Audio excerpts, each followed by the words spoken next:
Hello, folks. It's Joe from my Geek Scene. Want to know what my thoughts are on my out-of-state trip to Otakon? Check out the rest of this review.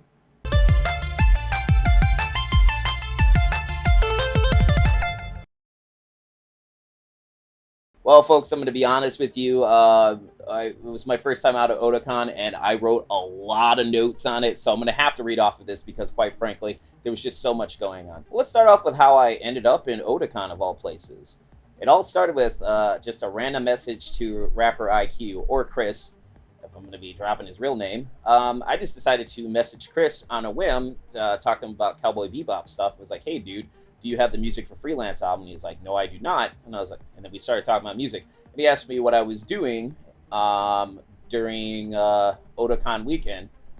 And I was like, well, I'm going to be in Baltimore for BitGen Gamer Fest. He's like, you should come out to Otakon that weekend. And I was like, I have no idea where Otakon is. He's like, it's in DC. And I was like, oh, that's news to me. And he said, I'm throwing on this 15-year Samurai Champloo / Nujabe's tribute concert. Nujabes, should I say. Nujabes tribute concert. And you should really go. And I was like, well, dude, I'm going to be in Baltimore for BitGen Gamer Fest. I don't know if I can make it to your concert. It's like, if it's Friday night, I'll totally go. And got online when I was talking to him, and it turns out it was on Friday night. And I was like, all right, dude, I'll totally go.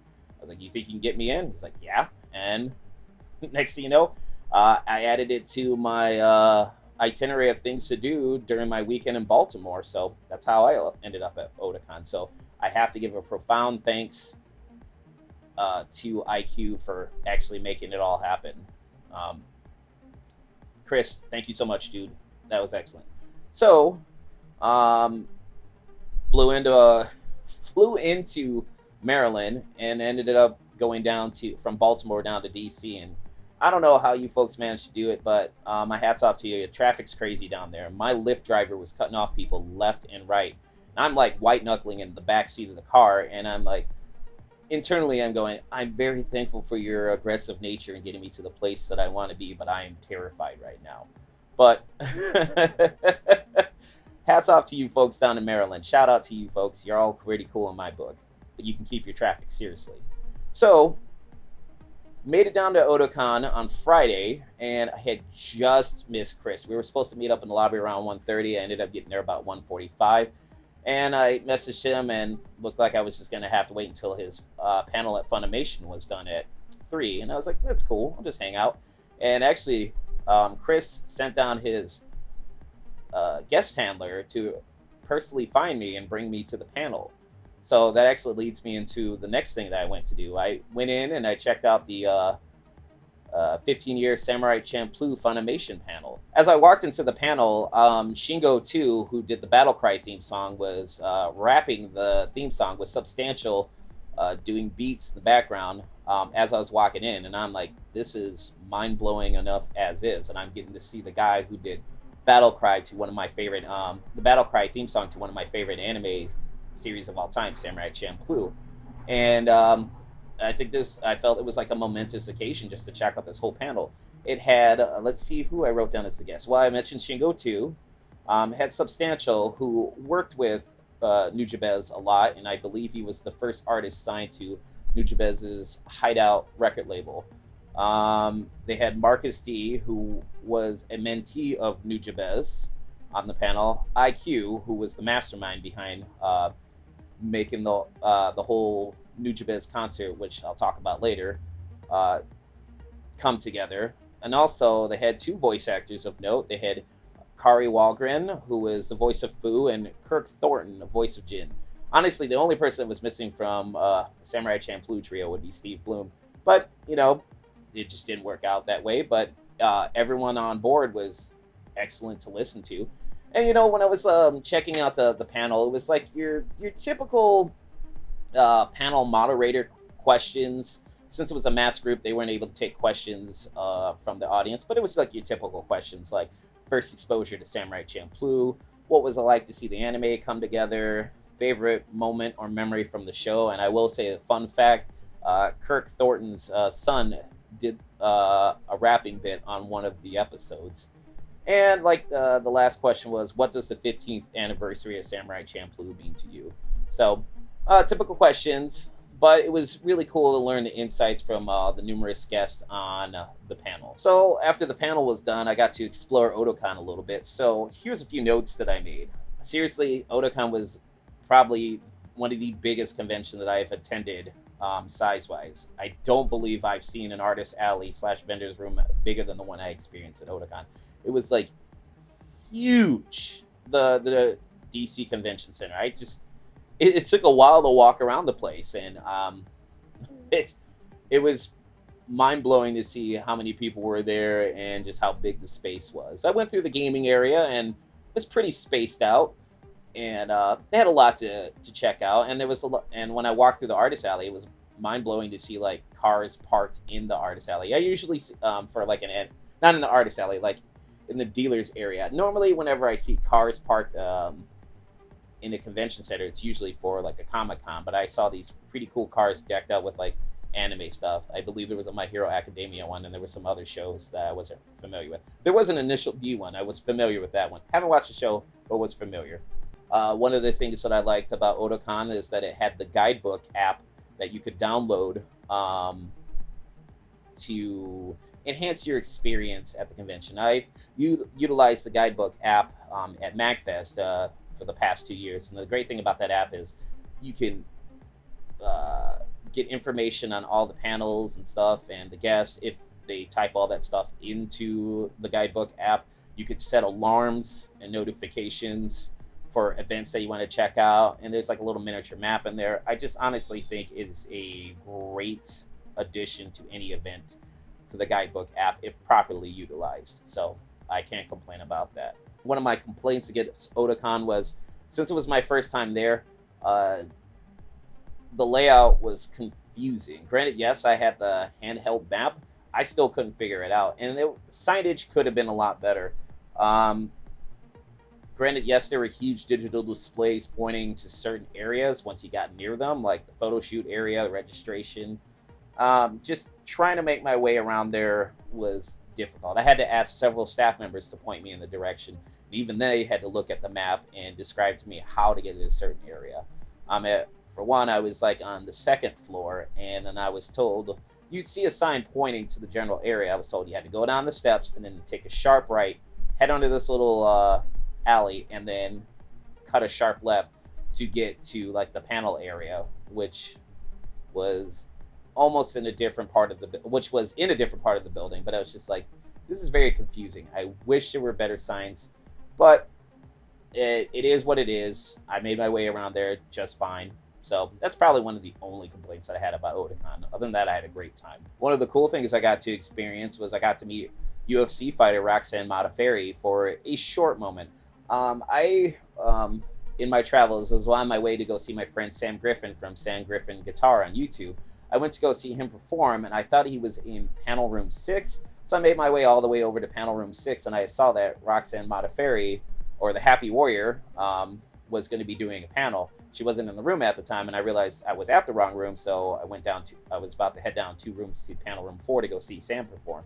And just as I was leaving, she was just arriving, and said a quick hi, told her that I thought she was awesome, and she invited me to her panel, but I had to politely decline because, well, I had to go see Sam perform, and he didn't know that I was actually in DC. So she's totally nice. Hopefully I can interview her one day. Totally cool person to meet. I would highly recommend supporting the Happy Warrior because she likes anime too, and she's awesome. Just a total positive force. So I visited my buddy Sam Griffin. You might know him from his YouTube channel, Sam Griffin Guitar, or he was definitely part of the awesome acoustic duo, Super Guitar Bros. I completely surprised Sam because he didn't even know I was going to be in DC. I had messaged him a few days before, like, hey, what you doing, bruh, this week? And he's like, bro, I'm going to be at Otakon. And I was like, ah, snap. Oh, well, that's cool. Hope you have fun. And I left it at that. And then just as I entered the room, I saw him sitting on the side of the stage, and I went up, sat right next to him, and he was completely shocked. Sam was there to do a solo performance under the RPG National Anthem banner. So he worked with, I believe, conductor Eric Roth in doing solo pieces and stuff like that. Sam did a lot of his own solo work from his YouTube channel, and then he did a long, I want to say suite rendition of the Final Fantasy theme with numerous variations. I believe the song was at least 10 minutes, and it was different variations of the same Final Fantasy theme, like genres and stuff like that. Some of the songs that he played were Wind Waker, Wind Waker's Outset Island, Waltz for ZZ from Cowboy Bebop, which is one of my favorite tunes off of that soundtrack, Anxious Heart from Final Fantasy VII, as I mentioned, the long suite of the Final Fantasy theme song, Final Fantasy VIII's Breezy, and then he ended it with Wood Carving Partita from Castlevania Symphony of Night, which is one of my favorite soundtracks of all time.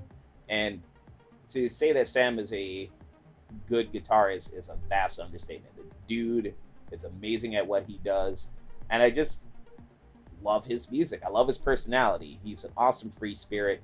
Sam's a good dude. Go support him at Sam Griffin Guitar, and definitely at Super Guitar Bros, because Sam and Steve together are amazing musicians. I don't know why I paused when I said musicians, but yeah, totally cool dudes. So I'd like to talk about the main reason why I was at Otakon, which was the Nujabes tribute concert.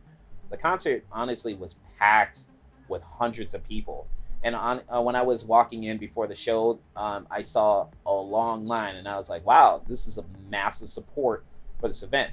Honestly, this is the most I've ever seen at a convention concert, because most of the time, the concerts I do attend at conventions, besides MagFest, because that's a different beast altogether, most of the concerts thrown on at conventions that I've attended seem to be like afterthoughts. Like, they'll have like an okay show turnout, maybe 100, maybe 200 at best, but this one had a lot of people, and it was awesome to see the support. As I mentioned at the beginning of this review, IQ was the host MC for this event. He rapped with DJ A-Rock on beats and Kadesh Flow on trombone.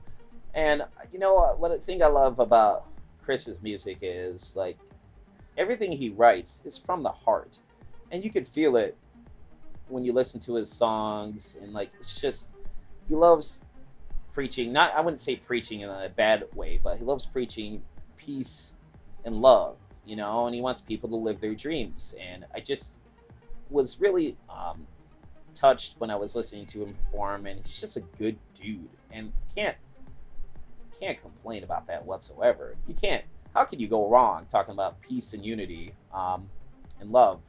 And it's just good to see him open up the show, because he threw the whole thing together, and it was just a good set. And it was pretty cool when he had Kadesh Flow, who was also on trombone. Kadesh and him did a song together, and the crowd was surprised by that. Like, wow, this trombone guy is like rapping too? Great way to start off the show. Up next was Substantial with Marcus D on the beats, and Stephanie Gale on backup vocals. You know, I can't say that I was familiar with a bunch of Substantial stuff, you know, so I'm not going to front, but what I heard, it was very enjoyable. And Stephanie Gale loved the high notes that this individual was hitting while performing with Substantial. But during the final part of Substantial's set, he brought out Asheru, and if you're not familiar with that name, I highly suggest you go back and check out the Boondocks, the opening theme. That's right, the guy who did the song Judo Flip for the Boondocks actually came out as a special guest to perform as part of the Nujabes tribute concert. And you know, actually, it's quite fitting that this guy came out, because for those who've watched the Boondocks, that show and the comic strip was heavily influenced by anime, and definitely Samurai Champloo. So it was quite fitting, and it was actually cool to see that in person. I never thought I would ever check that out. The rapper that a lot of people came to see, Shingo 2, had performed with DJ Icewater on the beats, and I never ever thought that I would get to see Shingo 2 perform, let alone meet him after the show. And it's mind-blowing to me that I get to actually sit here on camera and say these things. But yeah, it was pretty cool to watch him perform, and I definitely need to dive deeper into his catalog. I mean, at one point he brought on a fan on stage to rap a chorus with him, and the fan was visibly nervous, and Shingo had just encouraged him by putting the microphone to the guy's face as they were both singing the chorus together, and that got a big pop from the crowd, and it was just really, really cool to check that out. And just obviously, as Shingo was ending his set, he performed Battle Cry, which everyone was expecting, but he did a special extended version of this. He did his first verse on it, and then all the rappers that had appeared on stage prior to Shingo's performance, they came out and they all did a freestyle each to this extended version of Battle Cry. And then even another cool thing that was added to it was Team Red Pro had came out and they were doing b-boy breakdancing on stage. And for those who aren't familiar with Team Red Pro, they had put out this pretty cool Afro Samurai Champloo fan tribute series. So they had the actor who plays Mugen, the live actor who plays Mugen. He was breakdancing on stage in Mugen's cosplay. So that was pretty cool to check out. So shout out to Team Red Pro. Shout out to pretty much everybody on that. That was awesome. And as if we weren't treated enough with the previous performances, Minmi came out to close the show. She is the one who did the last two songs for Samurai Champloo, which I want to say are Shiki no Uda and Who's Theme. And she had DJ Badu as her background guy for beats. And fun fact, this was Minmi's first US performance ever. So she came out, performed Shiki no Uda, and after that she performed a lot of songs from her catalog that I wasn't familiar with, so once again I'm not going to front on that. I will note that she did get the crowd to sing along when she performed If I Ain't Got You by Alicia Keys, so that was pretty cool to check that out. And to close out her show, she dedicated a song to Kyoto Animation. Unfortunately, for those who aren't aware, that animation studio was had an arson attack, and unfortunately, like over 30 people were either injured or had passed away due to some moron who decided to torch the building. And Minmi had dedicated a song to them, and it was a very touching tribute, and it was a good way to end the show. Now, I will, before I get done talking about Minmi, I will mention that her DJ Badu, he would throw out at the end of a few of her songs that air horn song, the DJ air horn thing, you know, that. And it was actually hilarious. It was like so out of place that I couldn't help but laugh. So like at the end of the Kyoto animation tribute song, you just hear the air horn with an explosion at the end, and I was just like, what is going on? I was like saying to myself, I wonder if he's going to throw that in. And he did. All in all, it was a great concert. Honestly, it did not feel like it was 3 hours long. I was very impressed by the production setup from Otakon for both video and audio. It looked great, and it sounded great. And my only complaint from that concert was there was not enough padding on the chair, because my ass went numb during the 3 hours sitting on that chair. But fortunately, towards the end, I got up and just stood up with the rest of the crowd and enjoyed the show. But that was like my only complaint. Other than that, cannot complain at all. It was a great concert, and it was definitely a historic one to witness. And I'm glad that I got the opportunity to do so. So after the concert was over, it marked the end of my time at Otakon, and I had a solid time at the convention, and I can see myself possibly returning again in the future, because I do feel like it would warrant another trip to Maryland to check out the convention, because I only got to see a little bit, but I definitely will return in the future. So I had a great time at Otakon overall. But before I go, I definitely wanted to give out a few shout-outs.